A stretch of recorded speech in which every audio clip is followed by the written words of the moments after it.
Good evening friends. तो welcome back to RCI. RCI में आपका स्वागत है।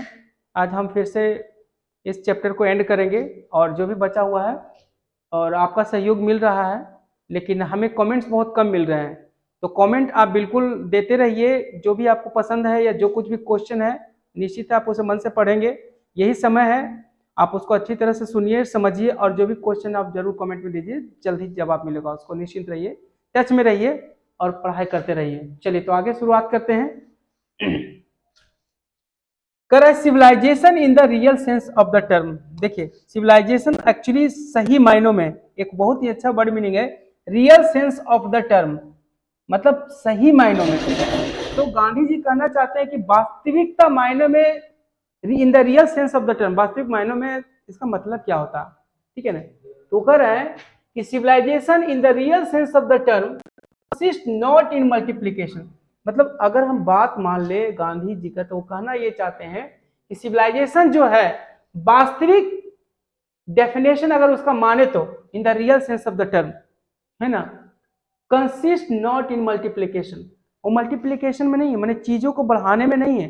यानी कि आप अपनी इच्छाओं को जो बढ़ा रहे हैं वो वास्तव में सिविलाइजेशन नहीं है। जो आदमी सिविलाइज होगा वो अपनी कम इनकम में भी एक बेहतर जिंदगी जिएगा। आप देखते होंगे कि कुछ लोग अच्छे खासे अमीर होते हैं, है ना, और कुछ लोग पढ़े लिखे होते हुए भी कम अमीर होते हैं, यानी उनके पास थोड़ा दिक्कत होते हैं। लेकिन उन दोनों के रहन सहन में बहुत अंतर होगा। पढ़ा लिखा आदमी एक बेहतर तरीके से जिंदगी जिएगा कम पैसे में, और एक ज्यादा पैसा वाला आदमी, अनपढ़ आदमी, वो बहुत, आप समझ सकते हैं कि बेहतर जिंदगी नहीं जिएगा। उनका लैंग्वेज बढ़िया नहीं होगा, उनका सिस्टम बढ़िया नहीं होगा, उनका रहन सहन बढ़िया नहीं होगा। तो गांधी यही कहते हैं कि सिविलाइज होने का मतलब ये नहीं कि आपके पास बहुत सारा इनकम और धन हो, है ना। सिविलाइज होने का मतलब ये होता है कि आप अपनी जिंदगी को कितना बेहतर तरीके से जी सकते कम रिसोर्सेज में, यही कहते हैं सिविलाइजेशन। तो वास्तविक सिविलाइजेशन का मतलब होता है जिंदगी को बेहतर तरीके से जीना। कब? जब आपके पास रिसोर्सेज कम है। इसी को कहते हैं इन the real definition, in the real sense of the term, सही मायने में, है ना, कहा जाता है। But in the deliberate voluntarily restriction, है ना, कहता है कि चीजों को बढ़ाने में नहीं, बल्कि डेलिबरेट, जानबूझ करके खुद से रिस्ट्रिक्शन लगाना। और वांट, अपने ऊपर खुद ही रिस्ट्रिक्शन लगाइए, तभी सही मायने में आप सिविलाइज कहलाइएगा। खुद पे रिस्ट्रिक्शन लगाने का मतलब होता है कि आप ये, मतलब कि अगर आपका मन कर रहा है कि आज मुझे नहीं पढ़ना है, ठीक है, तो आप अपने बात को मान लेंगे। लेकिन नहीं, आप अपने आप को दो दो रखिए।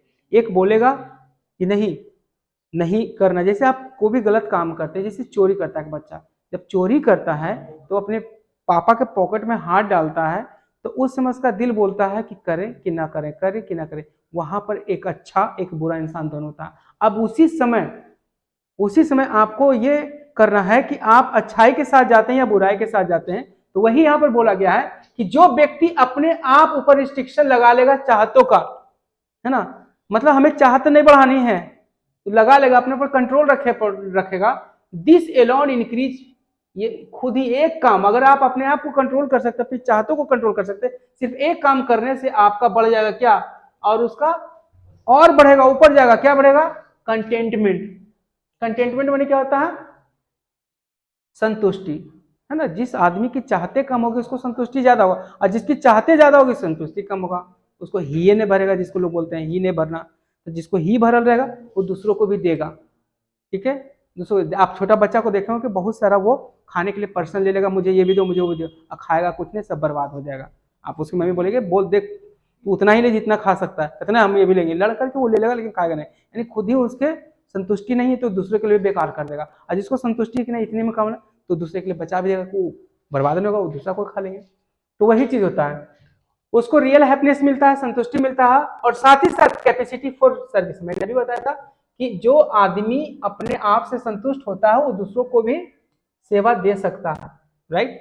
तो यही कहता है, यहां पर आपको समझ में आ गया होगा कि सिविलाइजेशन का वास्तविक मतलब ये होता है अपनी चाहतों को बढ़ाना नहीं, बल्कि उसको जानबूझ करके खुद से उसको दबाना, उसको कंट्रोल करना, और ऐसा करने से उनके में अंदर बढ़ जाता है और वो ऊपर की ओर बढ़ता है। क्या बढ़ता है? संतुष्टि बढ़ता है, संतोष बढ़ता है, वास्तविक खुशी बढ़ती है, और साथ ही व्यक्ति के पास क्षमता आ जाती है दूसरों की सेवा देने का। क्लियर, यही हो गया आपका रियल। तो ये क्वेश्चन आ सकता है कि what is civilisation in the real sense of the term, ये क्वेश्चन आता ही आता है 2 नंबर का। तो ये आप बढ़िया से देख लीजिएगा, ये यहां से यहां तक इसका आंसर है और आई होप कि आंसर क्लियर हो जाना चाहिए आपका। आगे देखते हैं गांधी जी क्या कहते हैं कि देखो भैया, अभी तक मैंने बात किया कि हमें सारे काम अपने हाथ पैर से करना चाहिए जो काम हम कर सकते हैं। क्लियर, तो आपको एक बात वो बताना भी चाहते हैं कि ऐसा नहीं कि हम आपको काम करने के लिए बोल रहे हैं, आराम भी जरूरी है ना। अब वो क्या करें, गांधी जी करें a certain degree of physical harmony. Harmony का मतलब होता है मिलनसार, यानी कि जब आप काम करो तो आराम भी करो, आराम करो तो काम भी करो। एक काम मत करते रहो कि खाली काम ही करते रहो, तो उसमें भी शरीर का दिक्कत है। आराम नहीं रहेगा तो आपको ऊर्जा नहीं रहेगी, थक जाओगे, और ज्यादा आराम करोगे तो काम करने का मन ही नहीं करेगा। तो ऐसा बिल्कुल नहीं होना है, बल्कि दोनों तरफ से ये काम को करते रहना है।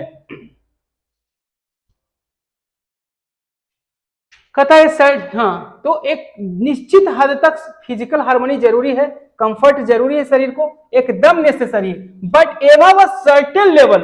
लेकिन अगर उसका लेवल अगर बढ़ जाए, मतलब कि जो आप आराम कर रहे हो उस आराम का एक लेवल बढ़ गया, ज्यादा आराम हो गया, तो आपको पता है कि आप लेजी बन जाओगे। और अगर ज्यादा काम करो, उससे ज्यादा से काम से और ज्यादा बढ़ गया, तो आप इतने थक जाओगे या बीमार पड़ जाओगे कि अगले दिन काम करने के लायक नहीं रहोगे। मतलब बैलेंस में चलना है, गांधी यही कर रहे हैं। कहता है कि अगर ऐसा होता है तो इट बिकम्स हिंड्रेंस। हिंड्रेंस का मतलब होता है स्टूडेंट, हिंड्रेंस का मतलब होता है अवरोध, बाधा, बाधा हो जाता है। इंस्टीड ऑफ हेल्प, ज्यादा आराम आपके लिए बाधा का काम कर जाएगा, मदद नहीं होगा उससे। Therefore ideal creating of unlimited wants, number of wants and satisfying them to be delusion and snare. Snare मैंने पहले बताया था, जाल। तो इसलिए कहते गांधी जी कि इसीलिए अपना जो आपने आइडियल आदर्श बनाया कि हमको बहुत सारा लिमिटेड चीजों को मन में बनाना है कि हमको ये करना, चाहत को बनाना और उसको पूरा करना, ये कुछ नहीं है, ये एक प्रकार का जाल है, भ्रम है। डिल्यूजन मैंने भ्रम, और ये जाल है, मतलब कि आपकी चाहते जो है वो आपको परेशान कर देगी, कभी पूरा होने वाला नहीं है। यानी उसके जाल में मत फंसिए, एक जाल है, क्या है, एक जाल है, उससे दूर रहिए। यानी कि जितने ही आप आराम करेंगे मन उतना ही आपका आराम मांगेगा, यानी कि आप जाल में फंस गए हैं, अब तो आपको लेजी बनना तय है। क्लियर, तो इससे बचना है, क्योंकि आपका शरीर एक्टिव नहीं होगा तो आपसे कोई ज्यादा रिजल्ट एक्सपेक्ट नहीं किया जा सकता, आप अच्छे काम नहीं कर पाएंगे। आपका शरीर एक्टिव होना जरूरी है, इसीलिए आपको लिमिट में काम करना, ना ज्यादा एक्सेस ना ज्यादा कम। आगे देखते हैं, satisfaction of one physical needs. कहता है एक आदमी की शारीरिक जरूरत, जो हम लोग आराम करते हैं उसकी बात कर रहे हैं, एक आदमी की शारीरिक जरूरत, even the intellectual need one's narrow self, है ना, वो भी एक कम होना चाहिए। मतलब आप एक लिमिट में अपने शारीरिक जरूरतों को रखिए, लिमिटेड कीजिए कोई भी चीज, और उसको नीड को एक नैरो सेल्फ में होना चाहिए, मतलब वो बंद होना चाहिए।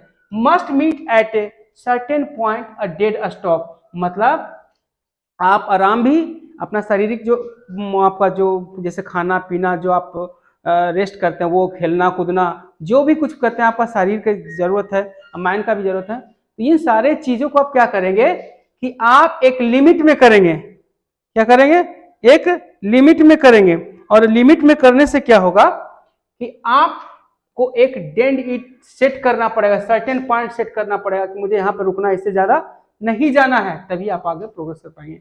अगर नहीं करेंगे ऐसा तो क्या करेगा, it degenerate into physical and intellectual voluptuousness, मतलब एक वल्पचुअसनेस का मतलब न मिटने वाली भूख, है ना, ऐसा हो जाएगा कि आप उसे कभी ठीक नहीं कर पाएंगे और ये भूख बढ़ता ही चला जाएगा। इसीलिए a man must arrange his physical and cultural circumstances, एक आदमी को अपना मैनेज करके चलना चाहिए, अपना शारीरिक और कल्चरल परिस्थितियां, ताकि वे उनके रास्ते में बाधे न बन पाए। किसके में, सेवा के रास्ते में, मानवता की सेवा के रास्ते में, है ना। अगर कोई आदमी किसी की मदद करना चाहता है, अपने देश के लिए कुछ करना चाहता है, उस परिस्थिति में आपको इस बात को ध्यान रखना पड़ेगा कि आपको फिजिकल मेंटल जो भी कल्चरल सर्कमस्टांसेज है उसको मैनेज करके चलना पड़ेगा, ताकि आपके लिए बाधा ना बन पड़े आपके रास्ते में। और आपका रास्ता किस चीज का, सर्विस ऑफ ह्यूमैनिटी, जिसके ऊपर आपका पूरा एनर्जी कंसंट्रेटेड यानी कि फोकस रहना चाहिए। तो गांधी जी आपको बहुत क्लियर कर चुका है यहाँ पर कि हमारे जीवन में जो भी एनर्जी है उसको आप यूज कीजिए, हर एक के पास क्षमता होता कुछ करने का, उसको कर सकते हैं, लेकिन कब, जब आप उसको बैलेंस करेंगे तब।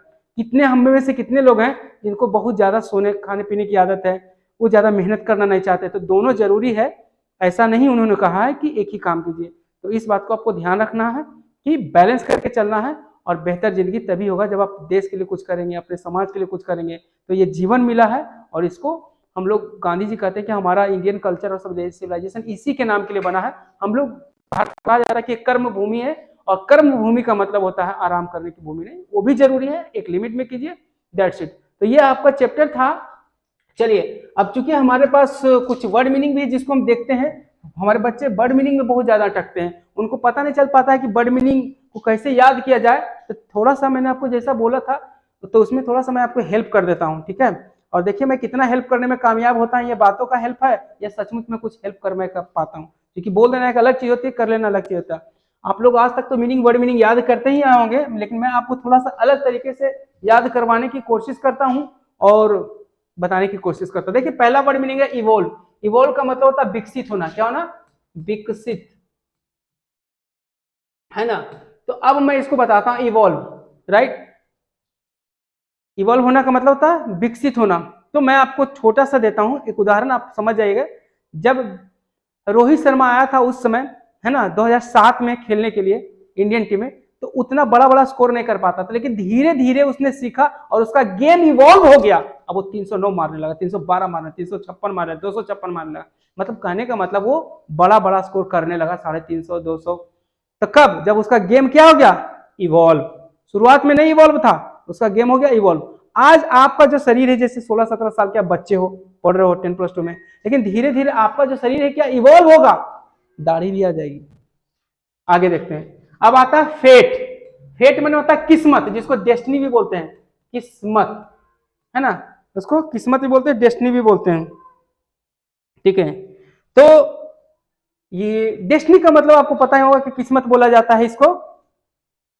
फेट माने किस्मत भी होता है और डेस्टिनी भी होता है, थोड़ी देर बाद बताइए, ठीक है।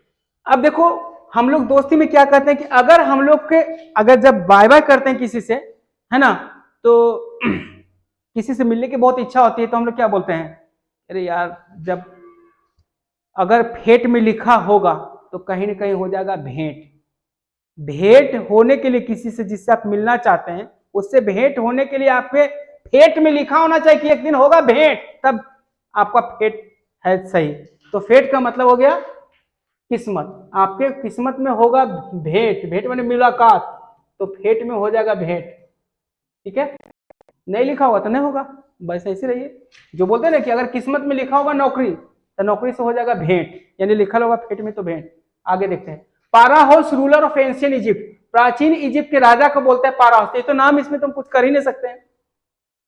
आगे हम देखते हैं इमूवेबल। इमूवेबल का मतलब होता है जो हिल न सके, एक ही स्थान पे पड़ा रहे, इमूवेबल, यानी कि टस से मस ना होने वाला, है ना, इमूवेबल। जैसे हमारा घर है ना, उसको ये इमूवेबल हमारा संपत्ति है, ये टस से मस नहीं होगा, जहां पे वहीं पे रहेगा।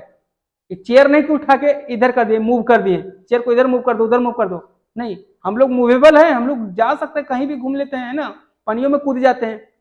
लेकिन जब बात आती इमूवेबल की, तो इमूवेबल देखो कौन कौन ऐसा चीज है।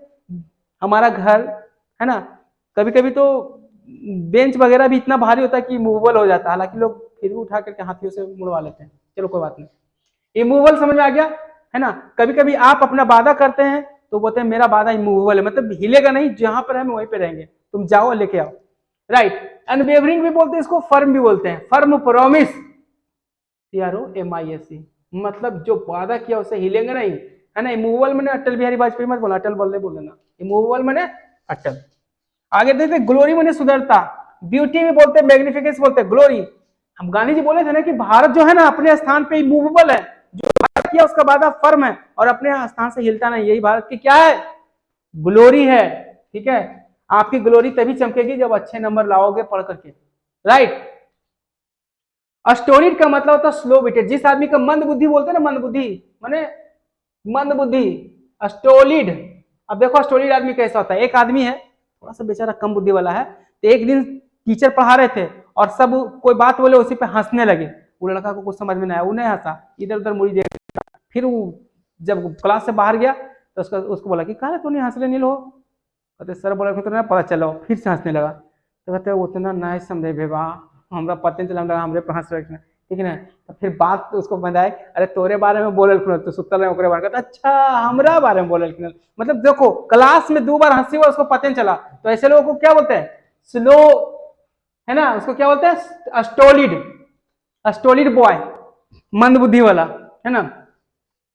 आगे देखते हैं, अनवेल का मतलब होता है मेंटल ब्लॉक। आपने देखा होगा जो पटरी ट्रैक होता है, लोहे का जो ट्रैक होता है जिसपे ट्रेन जाता है, उसको लोग काट करके मिस्त्री वगैरह रखते हैं, है ना, उसको बोलते हैं अनवेल बोलते हैं। उसको यूज करता है, माने कि वो पत्थर, ये लोहे का एक होता है ब्लॉक, जिसपे ब्लैक स्मिथ वगैरह ना कुछ चीजों को हैमर से मार मार के टेढ़ा करते हैं, उसको बोलते हैं अनवेल, है ना। तो वही उसी के नाम है, अनवेल नाम है, जो आपको मिल जाएगा दुकान में। जो मिस्त्री मैकेनिक वगैरह आपको लोहे का चीज टेढ़ा करने के लिए, थोड़ा मोड़ने के लिए, किसी चीज में लगाने के लिए आपने थोड़ी सी उसको मारा होगा, लेकिन जहां पे मारा हुआ वही अनवेल है, उसी को पकड़ के। चलिए, एंकर शीट का मतलब होता है सुरक्षा। एंकर शीट का मतलब सुरक्षा, जिसको हम ढाल भी बोल सकते हैं, ढाल, है ना। तो उसको शीट एंकर बोलते हैं। तो हम कह सकते हैं कि education is our sheet anchor. Education is, मैंने क्या बोला, शिक्षा है, education is our sheet anchor. शिक्षा हमारा ढाल है। अगर हम शिक्षित नहीं होंगे तो हमें फिर बाद में, है ना, बाद में जब परेशानी आएगी तो हमको कौन बचाएगा, हमारे पास तो कोई ढाल ही नहीं होगा। तो इसीलिए तो कहते हैं कि एजुकेशन है क्या, एजुकेशन शीट एंकर है। क्या है, शीट एंकर है। किसको बचाता है, ऑफ आवर फ्यूचर, हमारे फ्यूचर का। अगर हम अच्छा करेंगे तो इसके लिए हमारे पास अच्छा नॉलेज होना चाहिए, और नॉलेज को बचाए रखना बहुत जरूरी है, मैंने बनाए रखना, बचाए रखना। तो हमारा नॉलेज क्या करेगा, वही तो हमें आगे बढ़ाएगा। यानी कि नॉलेज हमारा क्या है, शीट एंकर। अभी आपके मम्मी पापा आपके लिए शीट एंकर है, वो आपको खाना देते हैं, सब चीज देते हैं, और कल आप अपने बच्चों के लिए बन जाएगा शीट एंकर। लेकिन उससे भी बड़ा, सबसे बड़ा शीट एंकर जो है हमारा एजुकेशन है, जो हमारी आशा को जिंदा रखता है ना। अगर आप पढ़े लिखे होंगे तो आपको आशा हो कि मैं अच्छा कर पाऊंगा। चलो, शीट एंकर आपको समझ में आ गया होगा। कन्वर्टिबल का मतलब होता है बदलने योग। कन्वर्टिबल का मतलब होता है बदलने योग, एसी से डीसी, डीसी से एसी। गांधी जी बोले थे ना कि जो हमारा हमारा हम मोरालिटी का पालन करेंगे तो ड्यूटी हो जाएगा, ड्यूटी का पालन करेंगे तो मोरालिटी हो जाएगा। मतलब एक काम करेंगे दूसरा में कन्वर्ट हो जाएगा। एसी को डीसी, डीसी में कन्वर्ट कर देंगे, डीसी को एसी। तो कन्वर्टिबल का मतलब आपको समझ में आ गया होगा, है ना। तो उसको कन्वर्ट करना, एक से दूसरे में चेंज कर देना, लेकिन उसकी क्वालिटी चेंज नहीं होगी, राइट, उसकी क्वालिटी चेंज नहीं कर रही होगी। जैसे हम कहते हैं कि लिक्विड एक कन्वर्टिबल सब्सटेंस है, चाहे तो हम उसको बर्फ बना लें, कन्वर्ट कर दे पानी में, गैस भी बना ले, 3 में वो तो स्टेट में कन्वर्ट हो जाएगा भाई। चलो, आपको समझ में आ रहा होगा। अनब्रिल्डेड का मतलब होता है जिसको रोका ना जा सके, अनकंट्रोल्ड, अनब्रिल्डेड, है ना, अनब्रिल्ड। तो हम कह सकते हैं आवर डिजायर इज अनब्रिल्ड, हमारी इच्छा जो है अनकंट्रोलेबल है। कभी ये चाहिए, कभी वो चाहिए, कभी वो चाहिए, कभी वो चाहिए। हमारी इच्छा क्या है, अनब्रिल्ड है। हमारी इच्छा क्या है, अनब्रिल्ड है। और दुनिया में जितना भी आदमी, बहुत का इच्छा अनब्रिल्ड है, लेकिन जो उसको लगा लेता है ग्रिल, वो कंट्रोल कर लेता है, अच्छा जिंदगी जीता है। लेकिन जिसका होता है अनब्रिल्ड, वो फ्री हो जाता है, उसको कोई रोक नहीं सकता, है ना। फिर तो वही हो गया भैया, आज साढ़े मुझे मार। डिसवेडेड मैंने भड़का देना, है ना। परसुएड अगेन, डिसवेड मैंने क्या होता है, भड़का देना। अभी भड़काने का मतलब क्या होता है, देखिए मैं बताता हूँ। भड़काने का मतलब क्या होता है, आपने को एक मोबाइल खरीदना है, और आपकी दादी आपके पापा को भड़का देती है, कहता मत इसको खरीद के देना। जानते हो ये लड़का क्या करता है, रात भर पबजी खेलता है, दूसरा के फोन लगे खेलता है, और तुम ला दोगे तो और बेबद हो जाएगा। मतलब दादी पापा के तुम समझाए हुए था कि पापा जी मेरे को मिल जाए फोन, लेकिन पता चला कि पापा जी को दादी ने एक बात में डिसवेड कर दिया। क्या कर दिया, डिसवेड, भड़का दिया, है ना। इंडिजिनस का मतलब होता है, इंडिजिनस का मतलब होता है होम ग्राउंड, जो घर में होता है, अपना खुद का। इंडिजिनस का मतलब होता है खुद का, इंडिजिनस का मतलब होता है खुद का, इंडिजिनस का मतलब होता है खुद का। तो एक्चुअली नेटिव भी कह सकते हो, होम ग्राउंड भी कहते हैं। अगर हम लोग पिकनिक मनाते हैं, ठीक है ना, तो जब पिकनिक मनाते हैं तो एक्चुअली क्या करता है, गांव के लोग जो पिकनिक मनाते हैं, ठीक है, गांव के लोग जो पिकनिक मनाते हैं तो क्या करते हैं, जैसे मान लिया कल 1 जनवरी, तो बोलता है सुन सूरज, तुम्हारे पास तो मुर्गा अपना घर के लेके आना। मैंने मुर्गा क्या है, इंडिजिनस है उसका, घर की खेती। अरे तुम ये लेके आना, तुम तेल लेके आना, तुम्हारा तेल का अथी है पेराता है, तुम लेके आना, तुम ये लेके आना, तुम ये लेके आना, तुम्हारे बाबूजी गैस टंकी पहुंचाते, तुम गैस टंकी लेके आना। मैंने हर चीज क्या है, इंडिजिनस होना चाहिए, कुछ भी हम बाहर से नहीं खरीदने जा रहे हैं, है ना, एकदम इंडिजिनस होना चाहिए। क्लियर? तो इंडिजिनस का मतलब घरवैया घी, अरे घी, हाँ घी तो घर के हो भैया, इंडिजिनस घी चाहिए, मिलल उलल नहीं चाहिए, इंडिजिनस मैंने खुद का अपना घर का बनाया हुआ, है ना। कंगारू कहाँ का इंडिजिनस है बताइए तो तनी, समझ गए तो? कंगारू ऑस्ट्रेलिया का इंडिजिनस, इंडिया में नहीं पाया जाता है, कोई दूसरा देश में, वो वहीं का है, ये उसका घरवैया है। लाइफ कोरोडिंग मतलब लाइफ को धीरे धीरे बर्बाद करने वाली, लाइफ कोरोडिंग का मतलब होता है धीरे धीरे, जिसको बोलते हैं हिंदी में स्वीट पॉइजन, है ना, क्या बोलते हैं, स्वीट पॉइजन, है ना।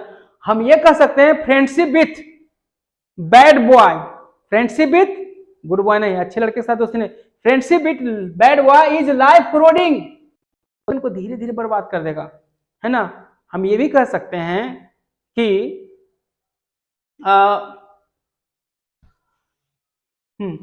हम ये भी कह सकते हैं कि जो हम लोग आजकल मोबाइल फोन का यूज कर रहे हैं, शायद शायद बहुत सारे लोग अच्छे पर्पस के लिए नहीं यूज कर रहे हैं, तो कहीं ना कहीं use of mobile is life corroding, वो धीरे धीरे जीवन को क्षय कर देगा, आपको आदत पड़ जाएगी, आधा घंटा 2 घंटा यूं ही बिता देंगे समय को बर्बाद करने की, और समय बर्बाद होगा इसलिए हम कह सकते हैं कि addiction of phone is life corroding, addiction of phone is life corroding, addiction of phone is life corroding, addiction of phone is life corroding.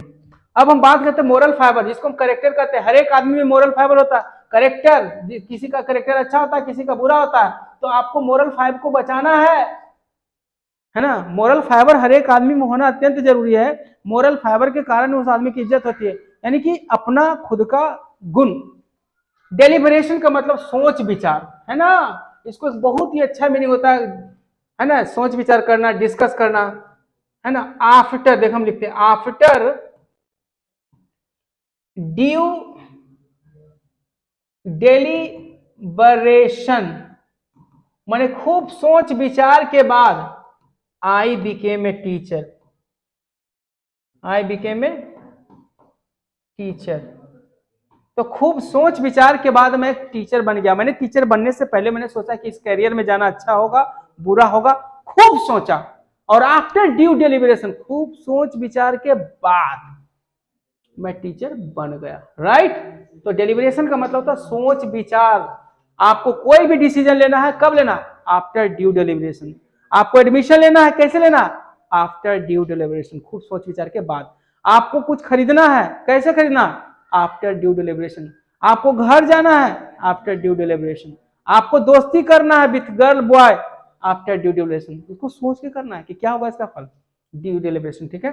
Snare में होता है ट्रैप, जाल, हम पहले भी बचा चुके हैं, है ना, ट्रैप या जाल। इनकम्बरेंस का मतलब होता है बर्डन, इनकम्बरेंस का मतलब होता है बर्डन।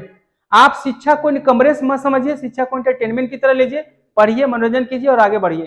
तो शिक्षा इनकम्बरेंस होना चाहिए, बर्डन नहीं होना चाहिए। बर्डन माने समझ आया ना, बर्डन माने आपका बोझ। इनकम्बरेंस नहीं बनाइए शिक्षा को, है ना। जैसे कितना बच्चा कहता है सर याद भी करना पड़ेगा सर, इसको तो बड़ा गड़बड़ है, ऐसे नहीं को पाए सर, मतलब उस चीज को जो याद करने के लिए दिया गया है उस बच्चे को क्या लग रहा है, इनकम्बरेंस लग रहा है, अरे यार ये तो बोझ है। हालांकि शिक्षा इनकम्बरेंस नहीं है, वो तो हमारे लिए क्या है, शीट एंकर, बताया था ना, शीट एंकर मैंने क्या बताया था, हाँ रक्षक, ढाल, हमारे आशाओं का रक्षक, हमारे मोरल फाइबर का रक्षक। और हम लोग जो दोस्ती है, ये एडिक्शन टू फोन लग गया, ये हमारे लिए क्या है, एक प्रकार का ट्रैप है, इंस्नेर है ना। चलिए तो आगे देखते हैं। वाइस का मतलब होता है बुराई, विकेडनेस, है ना। वाइस, हर एक आदमी में 2 गुण होता है, एक होता है वाइस, बुराई, VIC, और ठीक उसका होता है भर्चू, VIRTUE, बुराई और अच्छाई।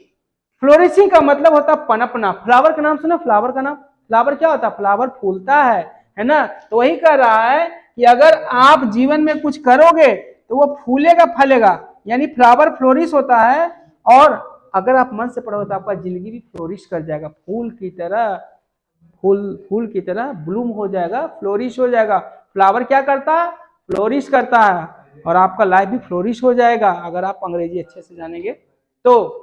टोट्स का मतलब बताए थे ना, दोस्त, दलाल। और जो टोट्स होता है वो कभी किसी का दोस्त नहीं होता, दलाल कभी किसी का दोस्त नहीं होगा। टोट्स कभी ना बने दोस्त, टोस्ट कभी ना बने दोस्त, टोस्ट में दलाल होता है। ठीक है, अब हम अगला मीनिंग चलेंगे। अगला मीनिंग है लियोर, LURE, जी बिल्कुल, है ना। LURE, लियोर का मतलब होता है इंटाइज, टेम्प्ट, किसी को ललचाना। हम लोग तो कुत्ते को काम कर रहे के लियो लियो लियो लियो बोले, मतलब कुत्ते को रोटी दिखा के लियोर करना। और लियोर से क्या बन गया, लियो लियो लियो, ललचाना। आपको भी हम बच्चे को ललचाते हैं, चॉकलेट ले लो बाबू, इधर आ जाओ, मन से पढ़ो, लिख लो, बना लो, हाँ कर लेंगे अंकल, दे दीजिए। तो बच्चा लियोर लियोर करके लियोर करते हैं बच्चों को। I lure children into reading, इसका सेंटेंस बनेगा I lure children into reading by giving chocolate, chocolate दे करके। आई लियोर चिल्ड्रन, मैं बच्चों को लियोर करता हूं मतलब फुसलाता हूं। हमने आपको बताया था वोटरीज, है ना। जब आप किसी का भक्त होंगे, आप अगर मोदी को वोट दे रहे थे, किसका वोटरीज है, मोदी का। वोटरीज का मतलब भक्त, तो वोट जो जिसका भक्त होगा उसी को वोट देगा। आपने जिसको वोट दिया आप उसका वोटरीज है। अब वोटरीज मैंने क्या होता है, भक्त। पहले आप भक्त बनेंगे तब जाके वोट देंगे, डायरेक्टली को उस दिन नहीं डिसाइड करता, पहले ही डिसाइड कर रहता कि हम किसका भक्त हैं, उसी को देता है। तो वोटरीज, वोट किसी को दिया जाता है, भक्त को, है ना, डिवोटी भी बोलते हैं उसको। एलिवेट होता है उठाना, एलिवेट। आप पटना जंक्शन जाएंगे तो उसमें चढ़ जाइएगा और धीरे धीरे धीरे धीरे वो ऊपर लेके चला जाएगा, एलिवेट कर देगा, है ना। एजुकेशन एलिवेट करता है, आदमी को आगे बढ़ाता है। एलिवेट मैंने उठाना।